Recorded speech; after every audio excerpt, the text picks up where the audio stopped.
Atensyon mga Filipino senior citizens, heto na po, ngayong Lunes na, November 3, 2025, social pension payout schedule mangyayari na. 3,000 piso po ito mga kamlags para sa 4th quarter nitong taon 2025. Hawak ko na ang listahan ng mga lugar na magkakaroon ng social pension ngayong Lunes, November 3. Kaya makinig mga lolo at lola. Una po sa ating listahan na magkakaroon ng social pension payout ngayong Lunes, November 3 ay ang munisipyo ng Padada, Davao del Sur. Alas 8 ng umaga hanggang alas 12 ng tanghali, sabay-sabay na magkaka-payout ang Barangay San Isidro, Barangay Piapi, Barangay Punta Piapi at Barangay Palili. At ang venue nyo po ay parehong magaganap sa Barangay Piapi Gym. And pagsapit po ng alauna ng hapon hanggang alas 5 ng hapon, sabay-sabay din po ang mga barangay ng Lower Limonzo, Barangay Southern Paligi, Barangay Upper Limonzo, Barangay Northern Paligi. At ang venue ng payout nyo po ay pare-parehong magaganap sa Barangay Southern Paligi Gymnasium. Diyan ito sa munisipyo ng Padada, Davao del Sur. Kasunod po, sa makaka-payout ngayong Lunes, November 3, social pension ito ay ang munisipyo ng Cabacan North, Cotabato.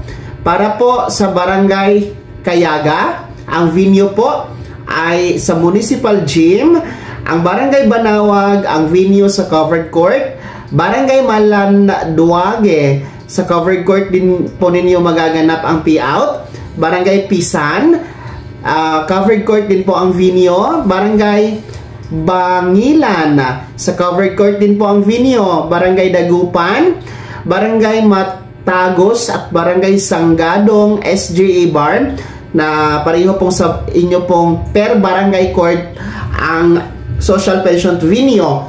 Diyan ito sa bayan ng Cabacan, North Cotabato.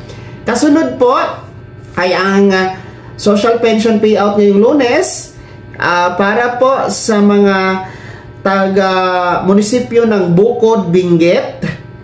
Ang poblasyon o barangay poblasyon po alas 9 hanggang alas 11 ng umaga. Ang venue ay sa Mangagiw Health Center. Ang barangay Pito naman, nahahati ito sa dalawa. Una po, alas 11 hanggang alas 12 ng tanghali. Ang venue ay sa Akbot, CDC. And yung isa pong schedule ng Barangay Pito, which is 12:30 ng tanghali hanggang alas 2 ng hapon, ang venue ay magaganap sa Barangay Hall ng Pito. Then kasunod po ang Barangay Nawal, alas 9 ng umaga hanggang alas 2 ng tanghali. Ang venue ng payout ay merong tatlo na venue nyo po.